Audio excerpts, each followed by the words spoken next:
Okay, people, I'm going to talk today about feeling out of control and the antidote to that, which is building self-trust. And so I think if you're in burnout, I'm pretty sure you're going to be feeling out of control a lot of the time. And how that expresses itself is you lack confidence in yourself. You're a little bit afraid of how your performance will be seen in the world. It's a little bit sketchy being amongst people. And you're going to experience that probably as a need to control your environment. What you're really trying to look for is safety. You don't feel safe very much of the time. And so you'd like your environment to supply safety to you because you want approval, of course, as human beings, as animals. What we want is we want to be safe in the tribe. It's a survival instinct. We want to know that we have our place, that we belong, that we have approval, because obviously being kicked out of the tribe, kicked out of the herd, on an animal level is death. You can't survive by yourself. So we're looking for safety outside of ourselves. Unfortunately, when we're looking for safety in our environment, it's a very precarious way to find it. And let's say that our environment at some point can give us some positive feedback that gives us a momentary feeling of safety. It doesn't last. It's a temporary fix because 2 or 3 seconds later, we're going to feel internal unsafety again, and you're going to be looking for some more. So it's a bit like an addiction. We're never satisfied. We can never get enough safety outside of ourselves from our environment. And so we're always going to have to keep asserting our control over the environment to squeeze a bit more safety out of it. And all of this really is because we don't trust ourselves. The internal child within us that is in dialogue with the external adult self, it's not a happy relationship. This internal child who's still suffering in the ways that we did as a child, we carry that with us internally as energy, and that internal child is never really gone and still has the needs of a child sitting inside our adult bodies. And that's where we feel so much unsafety, so much distress, because of course a child can't look after themselves. They're reliant on an adult by nature. No child can look after themselves. They can't feed and shelter and protect themselves. And that inner child energy is still in there, kind of pleading with you to look after and protect them. And the problem is we don't have a real good dialogue. We don't have a real good relationship with that inner child. And we haven't cared for, listened to, honored ourselves very much. We've worried about external performance, how other people are perceiving us, whether we're satisfying work demands, family demands, social demands, even religious demands, or whatever they may be for you. Are we performing out in the world? We kind of forget to honor who we are and what our internal needs are. And how that looks really is we don't really come through on our commitments and our promises to ourselves. Let's think about it this way. Do you regard time set aside for you as important as a calendar appointment with someone else? I mean, if you have somebody on your schedule, do you always show up for them? Are you always on time? Do you always do what you said you'd do for people, or mostly? And then do you in the same level show up for yourself, or is it slightly lesser level? You slightly more willing to let your own commitments to yourself go? It's probably that is what you do, particularly if you're in burnout. You're probably not honoring yourself at the level you're honoring other people. But here's the thing, if you're just disregarding your own desires, who else do you expect to uphold them? I mean, you're teaching people, by the way that you treat yourself, you're teaching other people to treat you as well. So if you're not sticking up for yourself, you're not really showing other people that you're worth sticking up for. If you're not showing up at a high level for yourself, other people can't show up at a high level for you really either. And even if they try to do that, you're not going to feel it because the erosion is happening from the inside. So chances are, I'd pretty much put money on, if you're in burnout, you're probably living in self-abandonment, self-neglect, self-criticism, even self-abuse. If you're not there for yourself, if you're not protecting yourself, you're selling yourself down the river a little bit. So here's what to do. How to develop trust then? You're not trusting yourself to be there for yourself. How do you develop that trust? Well, really, number one is you start showing up for yourself. You start showing up for appointments. You start honoring commitments to yourself. You start following your own dreams. You start sticking to your own promises to yourself, serving your own higher self's needs, and also even your basic needs, your emotional needs. You can learn to have your own back. You can accept yourself, approve yourself, include yourself in, defend yourself. You can create your own sense of worthiness and belonging. You can celebrate yourself exactly as you are, because actually self-appreciation goes a really long way. You can also live by your own values. You probably aren't really in touch with what those are right now. If you're in burnout, you've probably forgotten who you are. You've forgotten what turns you on, what's important to you, what you used to enjoy. You've lost a bit of contact with who you are and the kind of life that you would like to lead. Because that's kind of typical about burnout too. So sometimes what I do is I've been in burnout, I neglected my inner self. I really didn't care about this child that was weeping and wailing and gnashing his teeth in there. So sometimes now I have much, much better relationship with myself. I've developed a great deal of trust in myself and for myself. And so sometimes now I say to kind of junior me, I say, okay, what do you need? And I give it. Now that's a bit of an acquired skill. In the beginning, if you ask your junior self what you need, it'll flip you the bird for sure. But you know, it's something that you can work out over time, and we'll kind of come back on how to do that in a minute. But as well, one of the things that you need to do if you're developing trust in yourself is start to downplay external opinion. You felt pretty scared, right, of external opinion in burnout. You're a little bit worried about being rejected by other people and all of that, but you need to downplay that. You need to start finding ways of caring instead for yourself, your mind, your body, your spirit, because it's the spirit that feels dead in burnout. You know, your self-abandonment in burnout has become chronic. We forget to champion ourselves, see the good in ourselves, and really be present to ourselves, listen to ourselves. And it hurts like hell on the inside. And even though you may have numbed that out, it's still happening, you know, but a piece of you knows that's happening. A piece of you knows that it hurts, that you're neglecting yourself, that you're not attending to yourself. And really, when we get into that, it's no wonder that we have a flame out and sink into despair. Everything kind of goes a bit opaque, and we kind of feel numb. It all feels a little bit hopeless, and we feel helpless to do anything about it. So mostly, of course, we do fear this external criticism. We fear rejection, but actually it's because we're criticizing ourselves so routinely and so harshly. And if somebody else was criticizing you like you criticize yourself, if they were saying to you what you say to yourself inside your head, would you trust them? Would you trust them to look after the child you if they behave that way? Probably not, huh? So, you know, your inner child doesn't trust you because you have a terrible track record.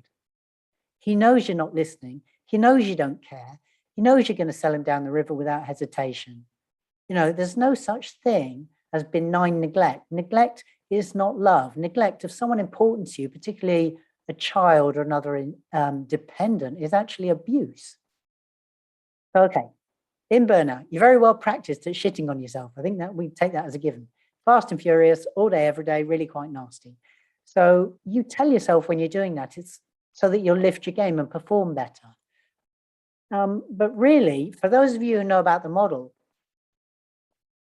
is beating yourself up in an unintentional model or an intentional model? This is for people who understand CBT, who understand the unintentional model and the intentional model that we're going to talk about later. Some of the listeners will already know this. It's for you. Is beating yourself up in the unintentional model or the intentional model? Okay, and which of those two models produces a result you like? It's beating yourself up is in the unintentional model. It's your subconscious mind giving you a serve. It never results in an outcome that you want for yourself. So instead, the intentional model, where we work from thinking from our prefrontal cortex, we choose an intentional kind thought about ourselves. That's what brings us a good result. So when we think about that, has beating yourself up ever worked, actually? Have you ever checked in on that? Is it really incenting you to perform better? And also, a lot of people say to me, well, I can't give it up because I'll just get really lazy and idle and my standards my performance will go down. But do you really think you're going to collapse into this sudden torpor, abandoning the work ethic and standards and values of a lifetime if you stop beating yourself up? I mean, naturally you will not, because such habits take effort to change. Bad habits take effort to change. Good habits take effort to change as well. You won't suddenly go into a coma if you stop beating yourself up. Your standards won't change, actually. They'll be exactly where they are now. You just won't be so rude to yourself about the way you meet or don't meet them.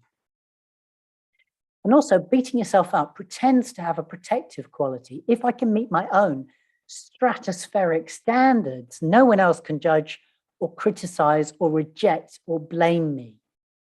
But how's that working out?